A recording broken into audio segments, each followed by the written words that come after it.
How's it going, guys? Andrew here with Justified EDC, and I have an update for you guys on the Tactile Knife Co. Bear. If you guys have been following along, this is actually the third one that I've gotten now.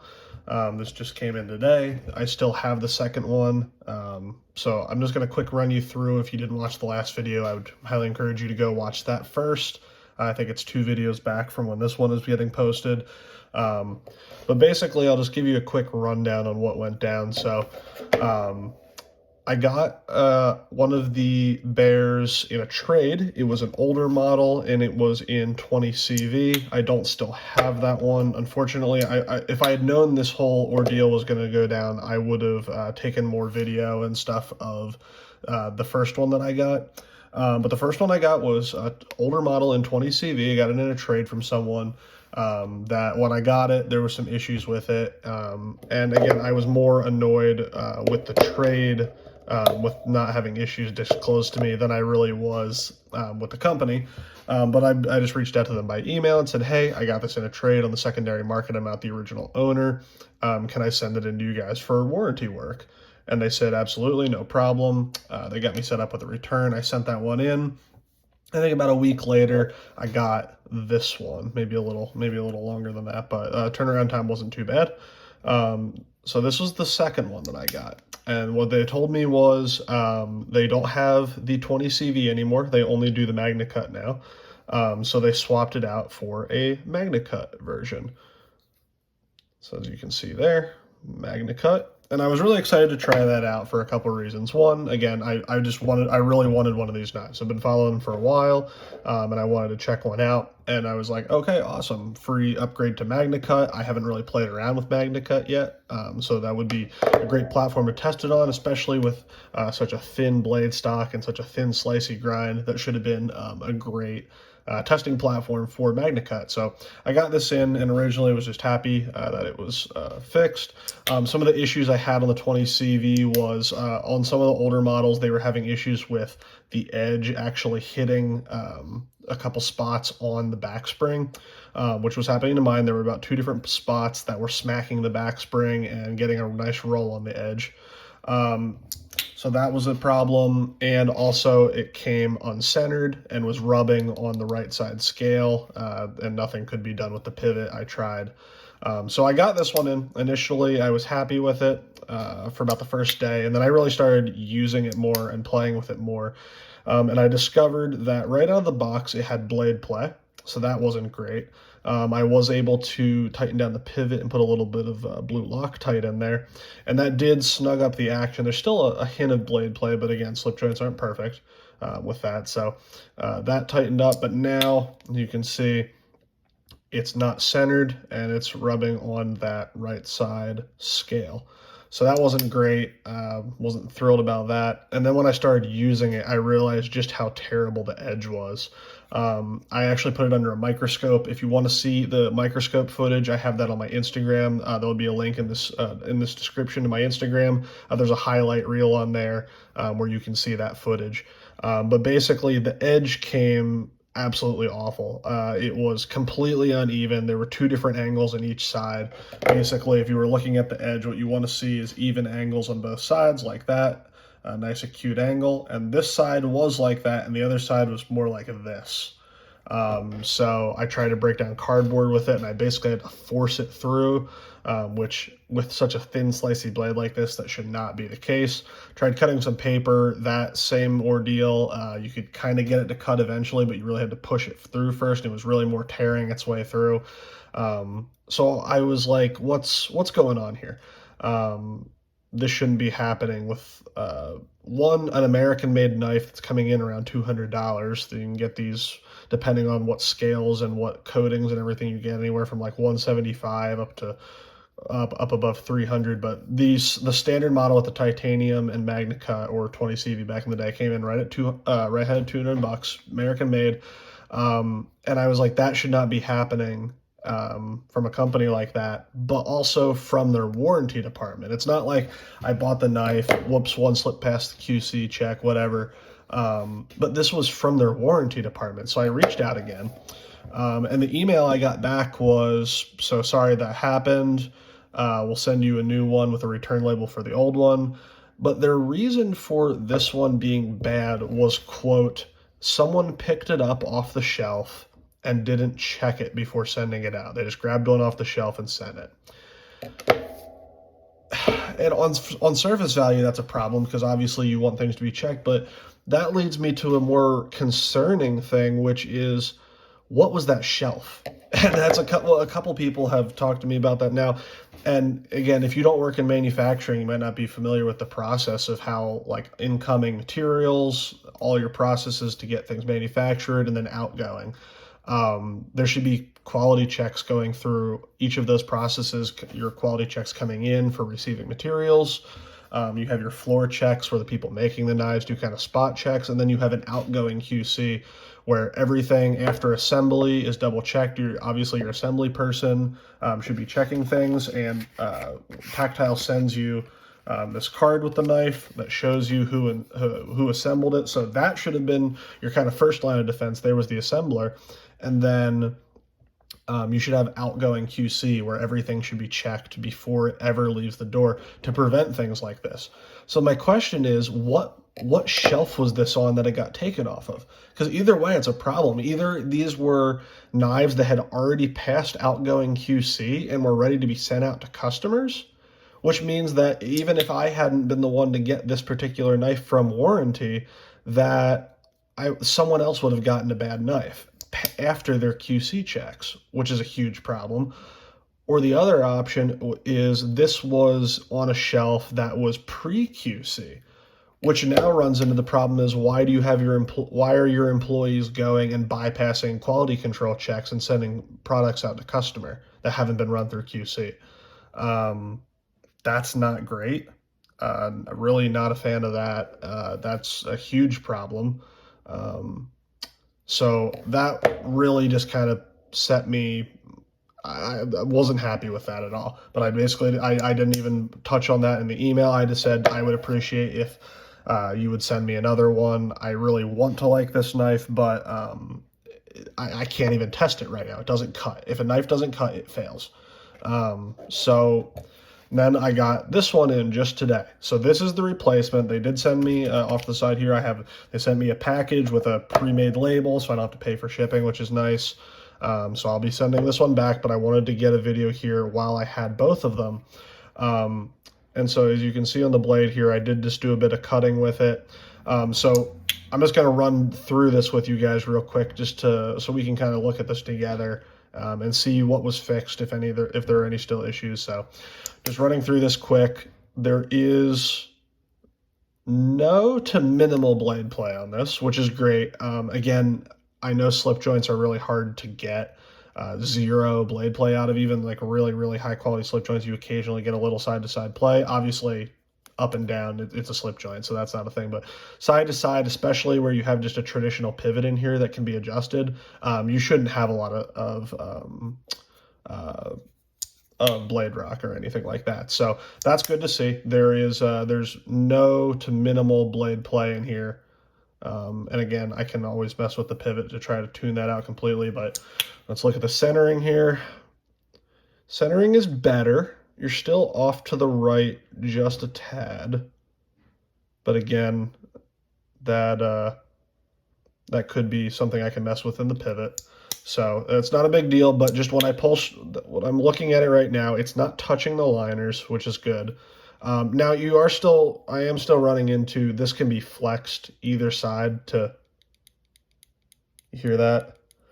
Because this is such a thin channel that the blade is sitting in, you can get it to hit either scale. So if you're pulling this out in a hurry and you want to just pull it out and you don't have time to just think about pulling straight out, you hear that? You can get it to rub on either scale. So that's not great. It's not a deal breaker. If this is the only issue with this, it's whatever. I'd like to see that resolved at some point just down the line in their production. But if that's the only thing, then I can live with that. Because as it sits right now, it is not touching the scale while it's just stationary. So that's the thing. Walk and talk is still great. Honestly, the walk and talk on all three of the ones I've had have been nice. So that's good. And then the most important thing, at least to me, is the edge. Now, I did take a look at this under the microscope right when I got it. Again, I put the footage on Instagram if you want to go see that. And the edge is much better on this one, I have to say. Just by looking at it, it looks even from what I can tell. And then looking at it under the microscope, your angles are even on both sides. There's a little bit of variation up towards the tip there. You can see how that bevel kind of goes all the way to the tip there. And on the other side, it's a little bit thinner up there. Again, you're dealing with very thin blade stock, so it is really hard to get even angles on stock this thin. But that being said, as you can see by the wear marks on here, I was able to process cardboard with this without much issue. This glided through much nicer than this one, and I was able to cut paper with it. So much happier with this edge. This edge actually has some bite to it when you feel it with your finger. And I feel rolling my nail down here. No nicks on the edge, so we're not hitting the back spring, which I wasn't really worried about. I know that they fixed that with the newer Magnacut version, so it appears like this one is probably good to go. So I will be fully testing this and doing a full review on it at some point. But it's hard for me to recommend a knife that I had to go through 3 of them to get one that works. Call the 20CV one a freebie, just because, again, I got it in a trade. It wasn't straight from the manufacturer, but that means someone else got a knife that wasn't great. So moving on to the newer model, okay, maybe they resolved some issues. There's still issues, and that was from their warranty department. And not only did I get issues from a warranted knife, but they admitted to me in writing in an email that someone just grabbed it off a random shelf and sent it out without checking it. So no matter how you slice that, that's bad news. That's not good.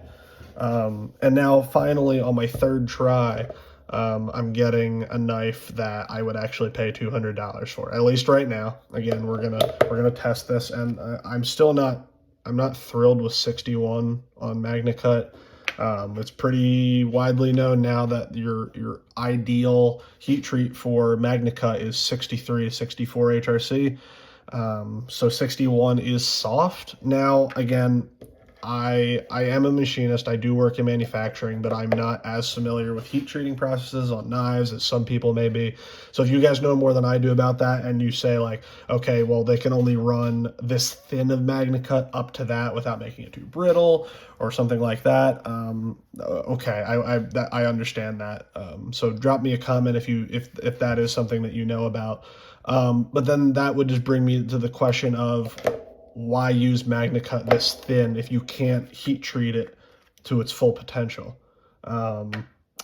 That's not great. I've seen other companies say similar things when it comes out that their Magnacut is heat treated a little soft. It's, oh, we had to do it soft for this and that application because of the blade we have, and that is a problem. And this isn't just a Tactile problem. This is a knife community, knife market, knife industry problem of companies sell steels that people want. What steel is hot right now? Right now, Magnacut is the rage. Everyone wants Magnacut. Magnacut, Magnacut, Magnacut. Everything is Magnacut.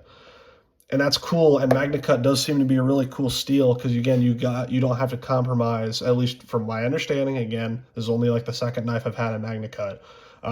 Your edge retention, your toughness, and your corrosion resistance are all supposed to be very good on Magnacut. But if you run into issues where once you get it down to a certain stock thickness or a certain grind thickness, where you can't heat treat up to that hardness anymore, don't use Magnacut. Use something that you can heat treat properly when you have it that thin.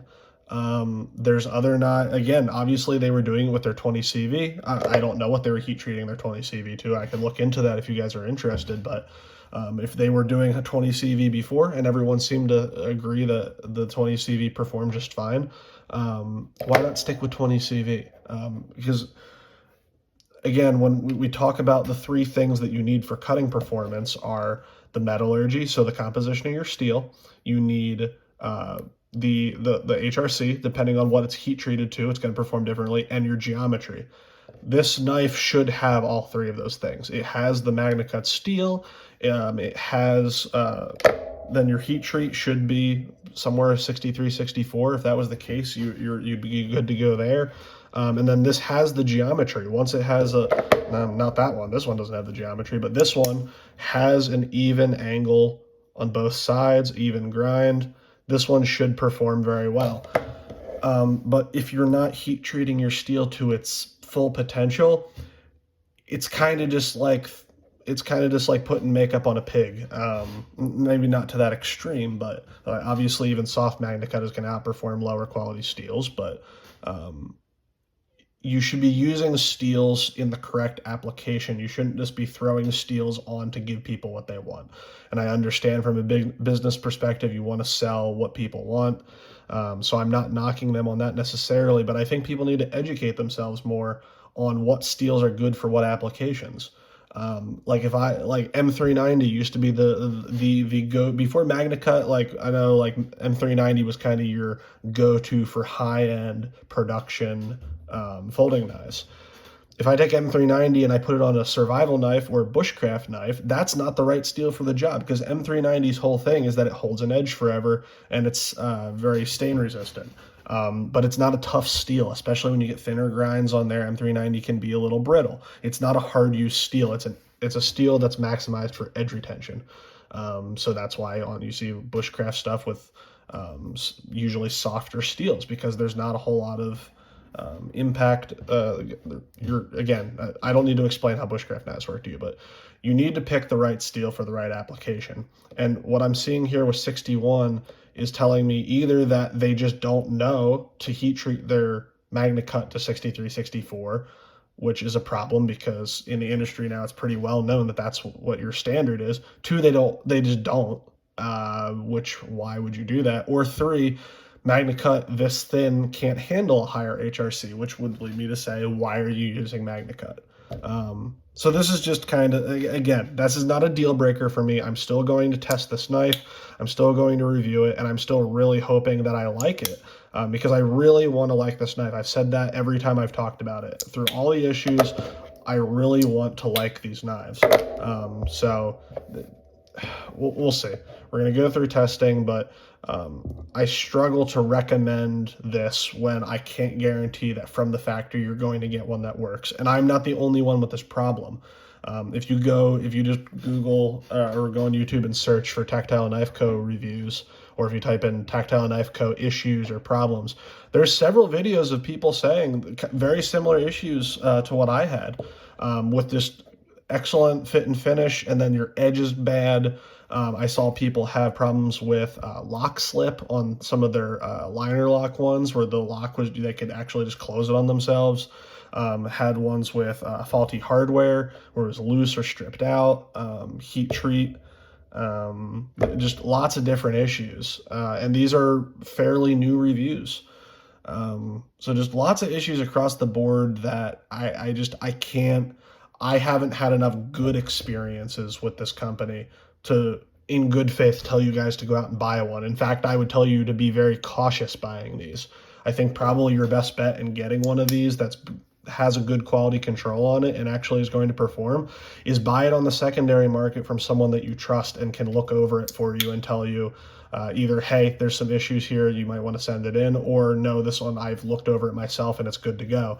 But I wouldn't recommend buying these from retailers or straight from Tactile right now, because like I said, I've had three and only one of them is what I would call an acceptable piece to be sending out of the factory. Again, even with just the minor issues of the slightly off center, that's not a huge deal, but with edges this bad, with blade play, centering, and all of the other issues that other people have talked about, I just can't in good faith tell you to go out and get yourself one of these right now. Maybe wait down the line for when they wake up and realize that they're doing something wrong and they start changing some stuff, and you can start seeing consistently good reviews from people. But right now the reviews aren't consistently good. That's the thing. You get some people that have a great knife, and then you get some people that say, I had all these issues and I sent it back into the warranty, and then like me, I got back a different knife that had more issues. I saw one channel that just got back the completely wrong knife. I've heard people get back the exact same knife with 0 changes. It's like if I sent this in, if like I had sent that 20CV version in and I got the exact same knife back with no changes. So there's something going on at Tactile Knife Co. Now, again, Tactile Turn, I've heard nothing but good things. Lots of people say good things about Tactile Turn, all their pens. But on the knife end of things, there's something going on in that company that is disorganization or miscommunication or just lack of experience. But either way, these are some painful, these are some pretty bad growing pains, guys. These knives have been out for a while now, and for them to consistently still be having these issues, especially coming from your warranty department, it's just not great. So I'm going to stop rambling here, guys. Again, if you want to hear more about this or you want to see the microscope footage, go to my Instagram. Let me know down in the comments if you want to see a full review on this, kind of see how my testing goes with that Magnacut. I can look into the 20CV HRC just to kind of for comparison, but this one's going to be going back. This one's going to be staying. For now, I'm happy with the replacement, but it is what it is. I just keep your eye on these for now. So I really appreciate you guys watching, and as always, I will see you guys in the next video.